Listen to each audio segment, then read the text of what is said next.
Hello बच्चों, good morning. आज का अपना टॉपिक है ज्ञानविन पाठ्यक्रम में पाठ्यक्रम का क्षेत्र। क्या टॉपिक है? पाठ्यक्रम का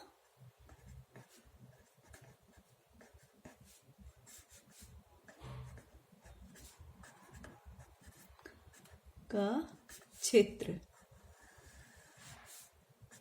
पाठ्यक्रम का क्षेत्र। पाठ्यक्रम का क्षेत्र क्या होता है बेटा? Scopes of curriculum.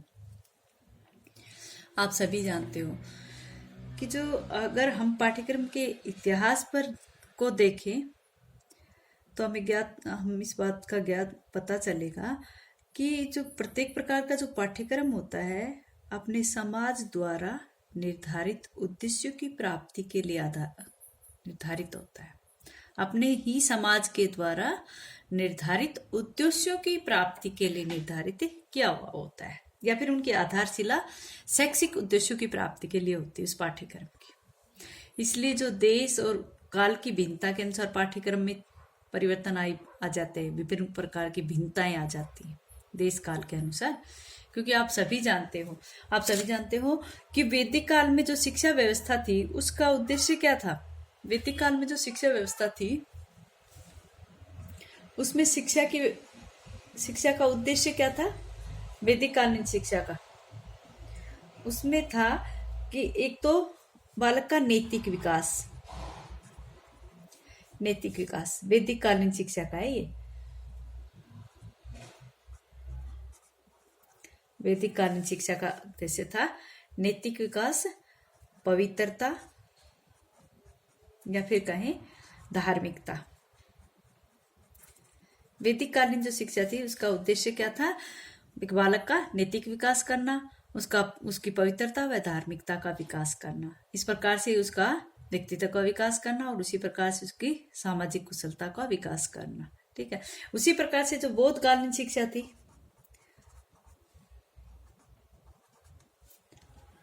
बौद्धकालीन शिक्षा जो थी उसमें शिक्षा का उद्देश्य क्या था? उसमें था बौद्ध धर्म का प्रचार करना, बौद्ध धर्म का प्रचार करना। साथ में ही और क्या क्या था? चरित्र निर्माण,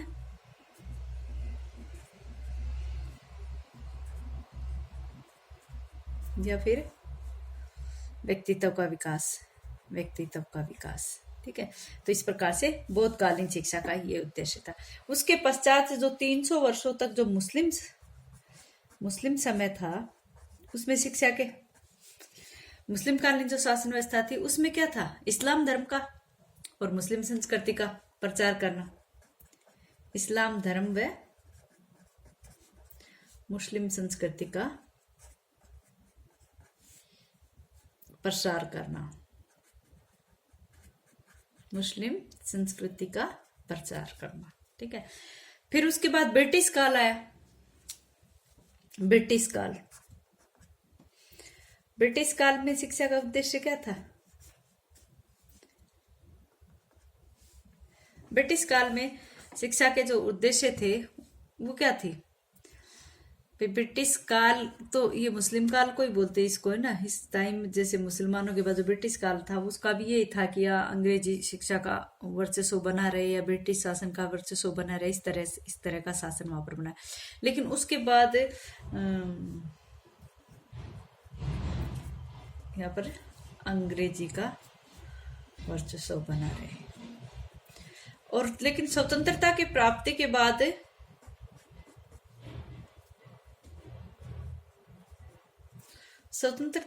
बाद विभिन्न प्रकार के शिक्षा आयोगों की व्यवस्था की गई। विभिन्न प्रकार के शिक्षा आयोग स्थापित किए गए और उन शिक्षा आयोगों ने शिक्षा के उद्देश्य निर्धारित किए और उन उद्देश्यों की प्राप्ति के लिए हमारा पाठ्यक्रम क्या था?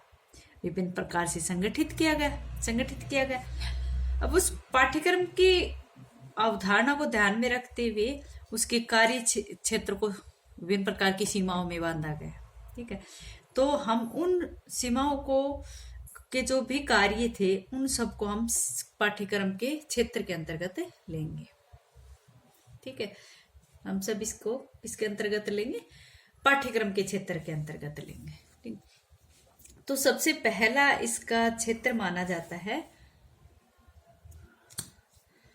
पाठ्यक्रम का क्षेत्र माना जाता है, सबसे प्रथम पॉइंट जो है वो मैं लिख रही हूं कि बालकों के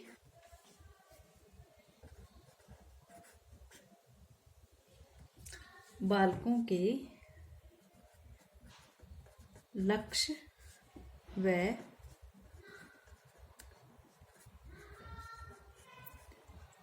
उद्देश्यों का निर्धारण। हमारे जो पाठ्यक्रम का क्षेत्र था उसका पहला पॉइंट मैंने यहाँ पर लिखा है कि बालकों के लक्ष्यों और उद्देश्यों का निर्धारण करना किसके क्षेत्र के अंतर्गत आता है? पाठ्यक्रम के क्षेत्र के अंतर्गत है। कि जिस प्रकार हम सभी जानते हैं कि शिक्षा के उद्देश्यों की प्राप्ति के लिए पाठ्यक्रम का निर्माण करना जरूरी है, तो उसी प्रकार से पाठ्यक्रम बालकों के लिए निश्चित उद्देश्यों का निर्धारण भी करता है तथा उन उद्देश्यों को प्राप्ति के लिए बालकों को वो प्रेरित भी करता है, उन्हीं बालकों को वो प्रेरित करता है। ठीक है बेटा। नेक्स्ट जो पॉइंट होगा यहाँ पर वो होगा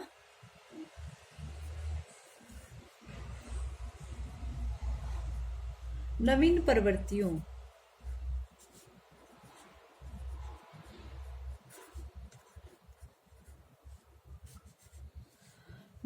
प्रवृत्तियों का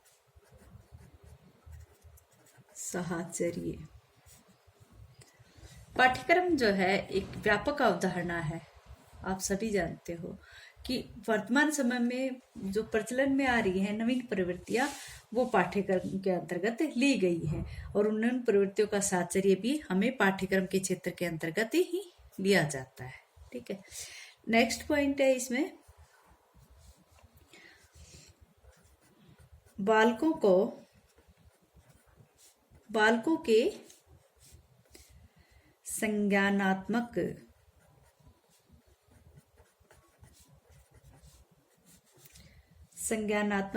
विकास का पोषण।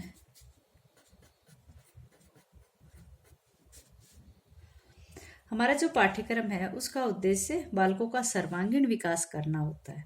ठीक है। तो बालकों का संज्ञानात्मक विकास भी जो है वो भी विभिन्न प्रकार के ज्ञान प्रदान करने के ऊपर के लिए बाधित होता है। तो बालकों का जो संज्ञानात्मक ज्ञान है वो भी किसके अंतर्गत आता है? पाठ्यक्रम के अंतर्गत आता है। नेक्स्ट है बालकों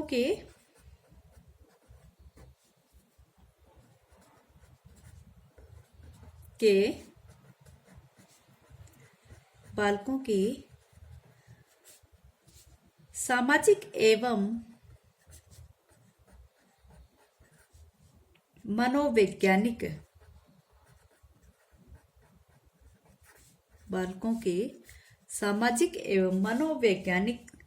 स्वास्थ्य का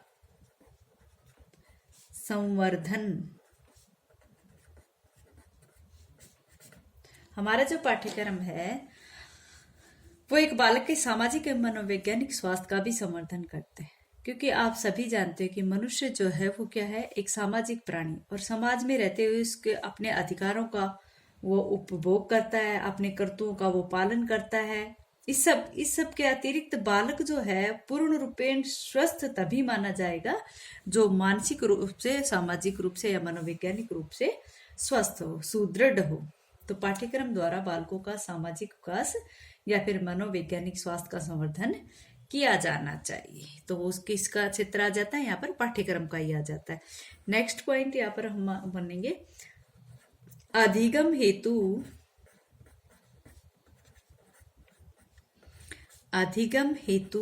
व्यवस्था। अधिगम हेतु व्यवस्था। हमारा जो पाठ्यक्रम है वो एक बालक को के अधिगम को बढ़ावा देता है। ठीक है। तो ये जो अधिगम प्रक्रिया है वो जीवन पर्यंत चलने वाली प्रक्रिया है।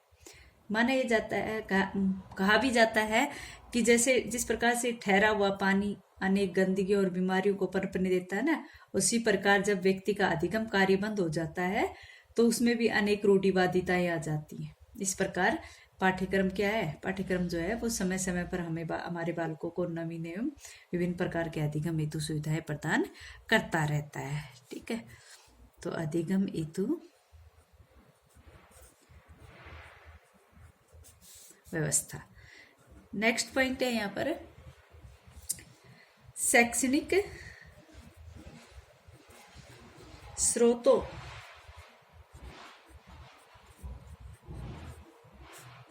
स्रोतों का उपयोग। विभिन्न प्रकार के जो शैक्षणिक स्रोत हैं वो हमें पाठ्यक्रम के अंतर्गत मिलते हैं। वो जो अधिगम करने की जो व्यवस्था प्रदान की जाती है या फिर बालकों को विभिन्न प्रकार का ज्ञान प्रदान किया जाता है, वो शैक्षणिक स्रोतों का उपयोग किया जाता है, वो सब क्या है? पाठ्यक्रम के क्षेत्र के अंतर्गत है। अनेक जो पुरातन शैक्षिक अभिलेख है या फिर बालकों के लिए उपयोगी विषय वस्तु जो है वो वहां पर हमें पाठ्यक्रम के माध्यम से प्रदान की जाती है। नेक्स्ट पॉइंट यहाँ पर है छात्रों का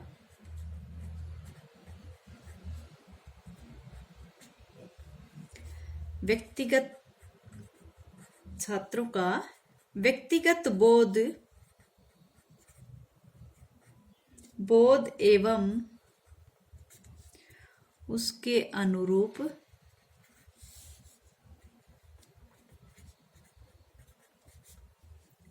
शिक्षण व्यवस्था।